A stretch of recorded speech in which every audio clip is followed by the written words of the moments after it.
Hello, and welcome to our poster of using corner reflectors for enhanced landslide monitoring in the UK. The study site is the Holland Hill landslide located in northern England. This landslide is characterized by shallow rotational failures at the top of the slope, which move through an area of translational landslide movement and then feed into 4 larger scale slow-moving globes of slump material at the bottom of the slope. For further information of the geology of this landslide, please check out BGS's Holland Hill website. This landslide has been very well studied and has been acting as a field laboratory managed by the British Geological Survey to support UK landslide research. Over the past decades, numerous geophysical measurements have been carried out to study this area. These include aerial and terrestrial LiDAR surveys, as well as electrical resistivity tomography and self-potential measurements. There are also continuous GNSS campaigns being carried out, as well as to study specific areas of the slope. There are tilt and shape acceleration arrays installed. These measurements are also complemented by a weather station that provides measurements of temperature, humidity, precipitation, and other information of this area. On the lower right corner, you can see an image that shows the latest movement on the landslide, which happened in January 2021. This movement has been confined to the northern part of the slope and did not extend to lower part of the slope towards the south.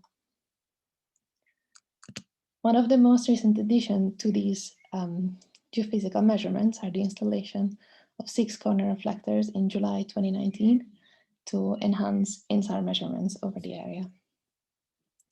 On the left, you can see the amplitudes before and after installation of these corner reflectors derived from the ascending acquisitions of the Sentinel-1 mission. There's also an image of the difference of the amplitudes as well as the locations.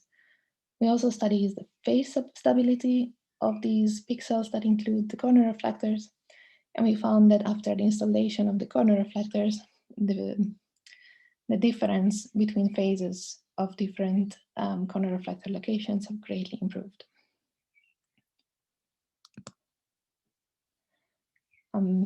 On the figure on the left, you can see the INSAR velocities derived from these ascending acquisitions since the installation of the corner reflectors. And we can see that we also find, just as the GPS measurements, that the movement in January 2021 was confined to the northern part of the slope.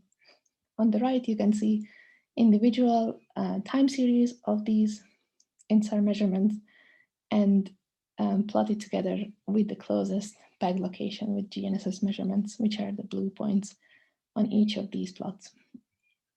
The red boxes show the 2 northernmost points where most movements were found.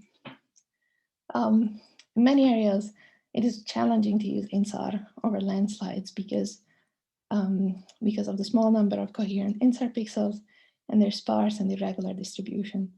And we found that the corner reflectors greatly improved the quality of the INSAR data, and the comparison between INSAR data and ground-based measurements is greatly enhanced. Thank you for your attention, and happy to discuss.